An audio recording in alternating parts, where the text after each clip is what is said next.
আজকের ভিডিও মাধ্যমিকের স্টুডেন্টদের জন্য এবং টেস্ট পেপার সম্পর্কে। তোমরা স্কুল থেকে অবশ্যই বিনামূল্যে টেস্ট পেপার পাবে, প্রত্যেক বছর যেমন পাও তেমনই পাবে। কবে পাবে দেখো, বিষয়টা একটু বলে দিই। তোমাদের টেস্ট পরীক্ষা হবে নভেম্বরের 13 তারিখের মধ্যে। ওয়েস্ট বেঙ্গলের সমস্ত স্কুলে টেস্ট পরীক্ষা শেষ হয়ে যাবে। এইবার কী হবে, ওই প্রশ্নগুলো ওয়েস্ট বেঙ্গল বোর্ডকে পাঠাতে হবে। বোর্ড ওই প্রশ্নগুলো থেকে সিলেক্ট করবে যে কোন প্রশ্নগুলো ভালো, এবং সিলেক্ট করার পরে ওটা থেকে প্রিন্ট করে বই তৈরি হবে।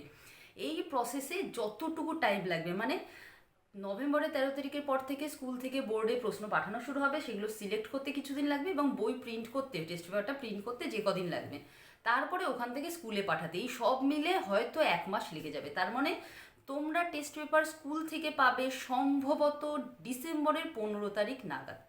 ডিসেম্বরের 15 তারিখ নাগাদ স্কুল থেকে তোমরা টেস্ট পেপারগুলো কালেক্ট করে নেবে। অবশ্যই স্কুল থেকে তোমাদের জানানো হবে যে কবে কোন সময় টেস্ট পেপারগুলো নেবে।